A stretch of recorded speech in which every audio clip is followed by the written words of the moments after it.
This is the Chefpreneur Podcast, where we inspire professional cooks to take on greater risk to build a personal chef business for themselves.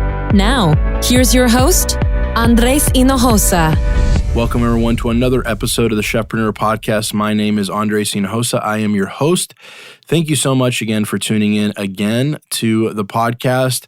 We like to start off every podcast, as if this is your first time listening to the podcast, we like to start off the podcast with a question from someone. And this one actually is going to come from one of the beta students in the Chefpreneur program. And she had a question regarding, basically, she's been attending a networking event or a group for entrepreneurs, and they always host food at these events.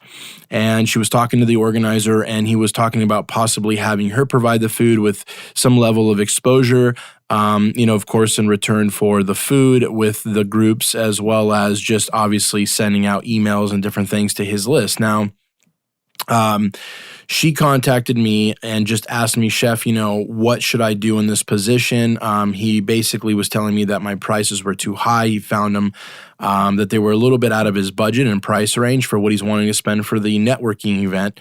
But she wanted to let me know that she thought it was a good opportunity to join with him and basically get that exposure. So my answer to her basically was, there's several questions you have to ask when someone wants to network with you or partner with you. I talk very heavily in the Chefpreneur program about strategic partnerships because I think they're probably the most vital way to get your business up and running because it's just straight referrals coming to you through people that have basically tapped into the bloodline or the lifeline of clients that will hire services such as yours. So I do agree with those types of partnerships.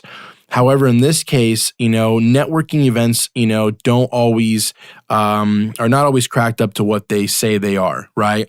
There's people there that you can learn from. You're doing networking, you're gaining, exposure, but for me, it's more of a learning tool to be in a network, basically group.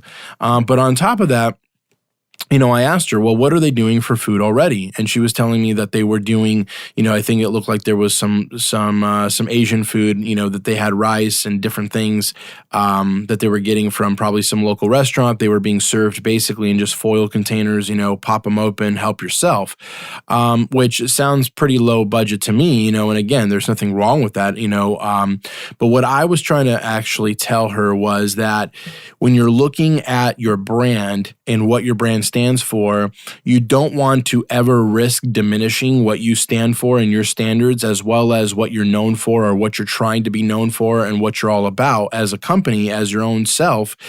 And so when you take those standards and you lower them to fit someone else's budget, realistically, you might be giving them what they want, but realistically, you're not giving your full service, right? And so they say that you're only as good as your last meal, right? So if someone is at that networking event and sees her food sitting on the counter in foil containers, that's their only or their last impression of her. It's not a good impression. It's probably not what she's, wanting to be known for in her business. And so she's like, no, that makes perfect sense. And I was like, well, the other thing is too, you need to always look at the ROI, right? Return on investment. If you're actually going to put forth cooking for 40 to 50 people, which is a lot, by the way, because in my personal opinion, with your standards being higher, you're going to need to bring staff in. You're going to need to bring people, as part of a team to actually fulfill that and make it kind of an experience. I did tell her, you're able to maybe do one or two apps for the price that maybe he wants to fit into. But again, people aren't going to be fed at dinner. They're not going to feel filled up. But obviously, you'll be doing food that you want to be known for, or at least it'll reflect what you're all about and the quality that you're all about. So that was my advice to her. So just for anybody out there that's thinking about something like that, you don't want to diminish your standards. You don't want to lower your product. If I walk into a Lamborghini dealership, a Lamborghini, no offense, is not going to feel ashamed that I can't afford a Lamborghini, right? There's not too many people that are just wandering around able to purchase a Lamborghini. And there's nothing wrong with that. There's budgets for everything. There's budgets that people have when they're looking at a brand new BMW or a brand new Honda or a car that's $500 on Craigslist. I mean, whatever your budget is, there's nothing wrong with having a budget, and there's nothing wrong with your budget being, what it is, right? For the customer and the client as well. But at the same time, Lamborghini's not going to say, well, we feel bad for you, or we think that, you're really nice, so we'll just give you this Lamborghini for $35,000. It doesn't work that way, right? There's value put on their product and their car for a reason. As the same with your business, you want to make sure you're always portraying the value and the price that you reflect. And I'm not saying that you have to be high end. I'm just saying you have to reflect your own standards and make sure you're not diminishing your brand for someone else. So hope that answers your guys' question. It was a great question. I kind of took a question that I already answered her, but I really thought you guys could really benefit from that. So listen, again, today we're going to be talking about excellence, okay? Excellence is the title of this podcast. The reason why I want to talk about excellence is as chefs, we tend to be super, I don't know if you want to call it OCD or perfectionist, right? A lot of us look at our food, we look at our art, we look at what we do on a daily basis, and we try to be perfect, right? And you know what? There's nothing wrong with striving to be perfect. That's something I think that we should all do. In fact, I want to read you a quote from the famed, obviously, Chef Thomas Keller of the French Laundry. He says, "When you acknowledge, as you must, that there is no such thing as perfect food, only the idea of it, then the real purpose of striving toward perfection becomes clear: to make people happy. That is what cooking is all about." I love that quote. That is probably my single-handed favorite quote from a chef. And the reason why I love that quote is because it strikes something in me. I tend to be with not only my business, but everything I do, I try to strive for perfection. I am definitely not perfect. There's no one that is, though I'm far from it. But the striving towards perfection is really what continues to keep you pushing and moving forward. I think that so many people get caught up on some of the details that they don't understand, that it's actually diminishing what they're actually able to put out. And sometimes people are focusing on the wrong things. And so let me just touch on a couple of those points. When I first started my business, I was undercharging, I was undervaluing myself, but I was giving a very high level of service, okay? And what I mean by high level of service was not just, I think I was putting out pretty good food. That's obviously, us as chefs can debate and kind of, look at each other's work and say, well, that dish I think is not hitting it on the mark. Sometimes we create a dish and it's like, wow, right? It hits every note that when we're tasting it, just the flavor combos and everything else is just immaculate. But at the end of the day, just like what Thomas Keller said there, it's not always just about the food. It's striving to make people happy. I've talked about on this podcast before that a big part of being a personal chef is really serving people and serving them well and with the whole heart, and doing that perfectly, meaning putting your whole heart into what you're doing, 110%, and giving it your all. Now, we can always refine our talents as far as our cooking abilities. But I remember when I started my business, getting back to my story, I was undervaluing myself, I was underappreciating myself, I was undercharging myself, but I was giving a high level of service. My heart was in the right place. And I felt really guilty sometimes about charging a higher price. And I'm going to tell you why. Number one, I felt like, okay, am I really worth it? I think a lot of us chefs, there's an arrogance to us that, I'm not really a prideful person myself personally, but I think in every chef and every artist in whatever form, obviously there's a level of confidence that we have to put our best foot forward, right? And I think some chefs have it more than others, and I've met a lot of them that unfortunately have had really big egos, right? And I'm not talking about egos, but we just have high expectations of ourselves.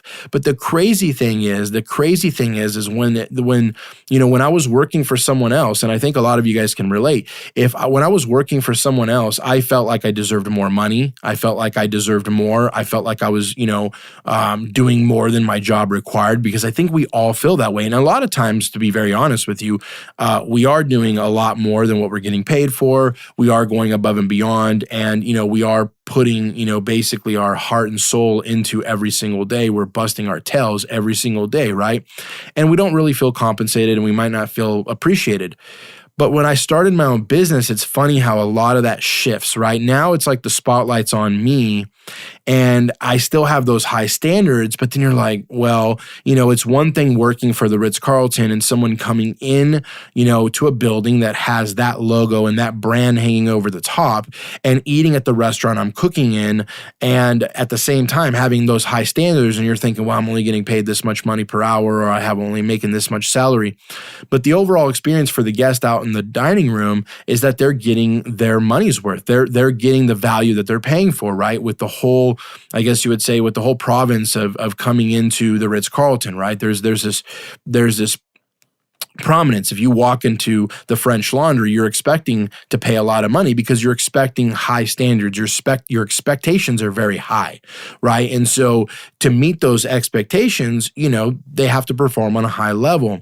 And when I first started my own business, I was performing on a high level, but I wasn't appreciating myself. And the thing is what I found that was very, very troublesome for me was that because I wasn't charging a lot of money, and I felt like I was a little confused, and I didn't really know how to really start off on the right foot. I didn't have anybody guiding me. I was just trying to figure out things on my own. I found myself in a lot of positions I didn't want to be in. I found myself doing a lot of work for very little money, and feeling almost the same feeling, actually, sometimes less appreciated than when I was in my regular job that I left, because at least there I knew I had a paycheck every 2 weeks. With this, I felt like, man, I was looking at the numbers and I was looking at how much I was charging, but really it was no one's fault but my own.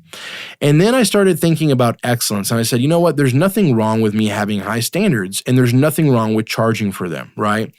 Going back to even the question I was answering with the beta group student, I was telling her the same scenario with the Lamborghini like I just discussed, and I was thinking to myself, like, well, if Bentley and Rolls-Royce can make cars, and they can put these cars together and use the finest premium leathers and real wood in the wood trim dash, all the gadgets, all the bells and whistles that these cars have, which are amazing. And I saw that the new Rolls-Royce Phantom is a $500,000 car.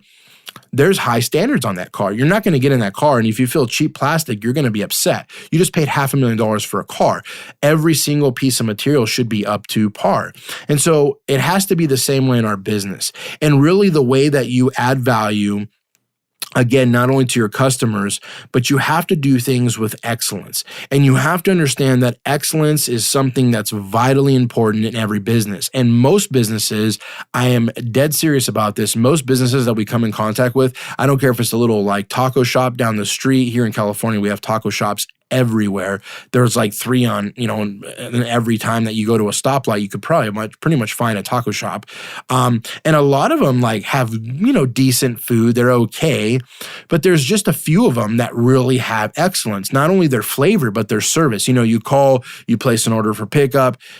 9 times out of 10, I'm going to go to a random taco shop and I'm going to get like them messing up on my order. And it's like, it's not very hard to mess up. I mean, it's like if I'm ordering, here in California, we have carne asada burritos. We have California burritos, which are very famous. It's carne asada, which is like grilled steak, diced up, with sour cream, shredded cheese, and French fries, and I usually add avocado in mine, but like sometimes they mess it up. Like you might ask for like no sour cream and you have tons of sour cream. I mean, it's like there's only 5 ingredients in the burrito. And I'm not saying that to be mean, but I'm just saying like there's a level of excellence that you have to have when you run a business, right? And the same thing has to happen in a personal chef business. And excellence, again, doesn't just mean the food. You're going to strive to be perfect with the food. I mean, us as chefs, we have that, completely naturally inside of us. Like we want our food to taste good. Like, duh, that's what we do. But when you run your own business, you now have to look at how I can't just focus only on the food. I have to worry about everything else. I have to have excellence on every single level. My website has to have the right messaging. It has to be, very accessible. It has to tell a a story. It has to be, on point. It has to be easy for the customer to use. When I am on the phone with a client, I have to ask, I'm asking them simple, correct, direct answers or questions, and they're giving me great answers, and I'm writing it all down for them. I have processes and system on how to keep track of clients. I have processes and system on how to send emails and what emails to send and the process I follow and how do I invoice them? What's the messaging I use in my email? Is it here's your invoice, thank you so much? Or is it, hey, thank you so much again for giving us the opportunity to serve you all. I'm really excited about this event and I really appreciate you giving us this chance to serve you all. You please see your invoice attached for your deposit, so forth and so on. Warmest regards, Chef Andres. There's a level of excellence you have to carry in your business. And so I really can't stress it enough that you can't get caught up on all these other things in regards to just worrying about the food. And I just feel like excellence is something that I feel like is lost nowadays. Like I don't understand why it's lost. And then people wonder, like even businesses wonder, like, why don't I have enough sales? Why don't I have more people coming into the store? How come I'm not getting enough business? And they think it's a marketing problem. And they think that I got to spend more on marketing. I should print off more flyers. And it's like, well, really, the experience is something, let's take McDonald's for an example, okay? McDonald's has questionable food, and I'm not bashing anybody who likes McDonald's. I'm just saying they have questionable food in the sense that, you're buying a $1 burger, you're going to get a $1 burger. There's nothing wrong with that. I mean, that's just the fact of life, and people love McDonald's and so forth, so I'm just going to keep myself neutral on that one. But when you pull up to a McDonald's, if there wasn't a drive-through and there wasn't a system for you to, order to a person who's asking you through the drive-through, speaker, what you'd like to order. If you got up to the window and you had to wait 8 minutes, McDonald's is not hitting its own standards, right? We've talked about it before. They're incredibly good at systems and procedures. And so we could sit here and, some people could just bash McDonald's all day long and say, the food is this. And that's honestly, that's your own opinion and that's debatable by so many people. So I'm not bashing McDonald's at all. But what I'm trying to say is that they are probably single-handedly the best at processes and systems when it comes to a restaurant. Imagine if you took their processes and systems and put it into a mom and pop taco shop. I mean, the taco shop would grow exponentially off of just the processes and system alone.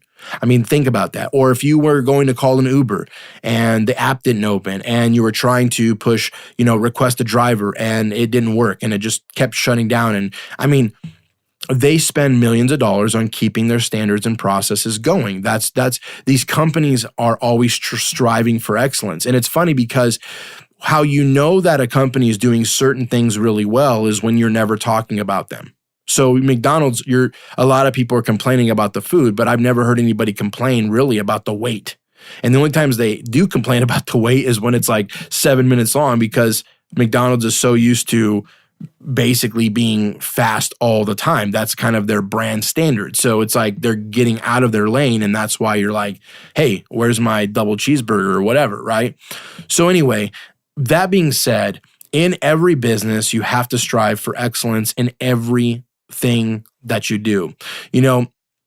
I haven't really spoken a lot about the Chefpreneur program, and we're set to launch in March, officially launch. I'm really excited. We're going to have a free training.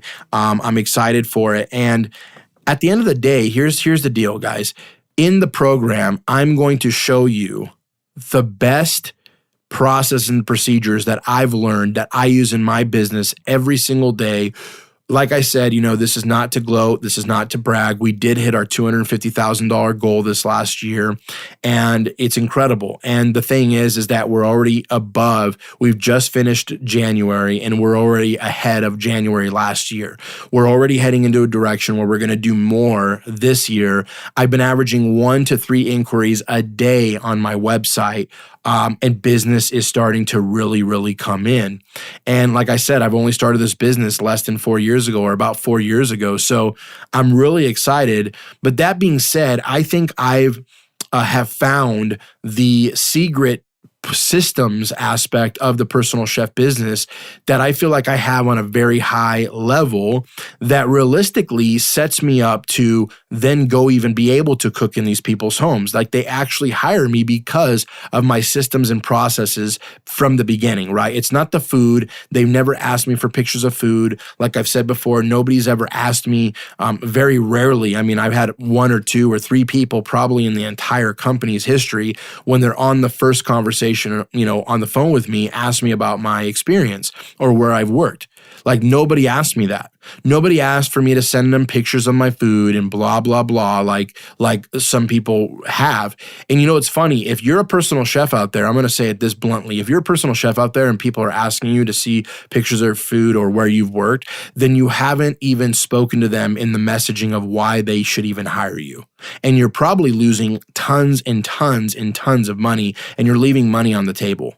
Because I've done cold calling to chefs, and I'm not trying to be mean. I've done cold calling to personal chefs in different cities. I won't mention what cities. And the way that they speak and the way that they act, they're already talking about price in the first sentence. I teach against that. They're talking about charging by the hour. I teach against that. All those things that they're doing, I found that they're the wrong things to do. And I'm thinking, man, if they would just come in the Chefpreneur Mastermind, program, and I can coach them, I think that there'd be a slam dunk success. But excellence is key in every single thing that we do. We have to be on point, not with just the cooking, but from the minute someone sees your website or even a Yelp profile, or they see a profile somewhere online, all the way to the experience of when you actually do go to their house, then of course the experience at the home, and then even the experience after the home. In the Chefpreneur program, I teach you step by step how to develop your brand and make sure that you're hitting everything with excellence from start to finish. I really, really, really think that I have found, it's not perfect, no system is, but I really think that I found a success, a process and procedures that are very successful that anyone can follow, and you can have success coming right out of the gate. But that was my goal today, is just to kind of get that in your guys' head about excellence. You need to have excellence in any business that you do. So I hope that inspired you today. I hope that you're out there and everything that you're touching, you're doing with excellence. You're using the best quality products. You're putting out the best food that you can put out, but you're also putting out the best service, the best smiles, the best warmth from your heart to every single client or every future client that's out there. So, hey guys, we're here to motivate, educate, and inspire you all to take that leap of faith, start your own business, and create an experience in your life that you want to create without anyone holding you back. We truly believe that the future is yours and you could put it in your own hands. We're here to change the culinary industry one chef at a time with the Chefpreneur movement. Hey, to get a copy of our free ebook, head over to ebook.chefpreneurprogram.com. That's ebook.chefpreneurprogram.com. You can also find us on Facebook by searching the Chefpreneur Movement. It's a free group. It is a private group, but it's a free Facebook group. If you're serious about starting your own personal chef business, we like to encourage our members in that group, as well as give you kind of glimpses and special announcements for coming webinars and different free trainings that we have. So go ahead and go to Facebook, type in the Chefpreneur Movement, join that Facebook group. Hey, my name is Andre Cianosa again. It was really, really, really wonderful talking to you guys today again. Can't wait to guys see you on the next podcast. Take care. Have a great week. Thank you for listening to the Chefpreneur podcast, where we want to educate, motivate, and inspire as many chefs to become their own boss. Please subscribe to the podcast and join us every week to be part of the movement. To sign up for our free online training, visit becomeachefpreneur.com.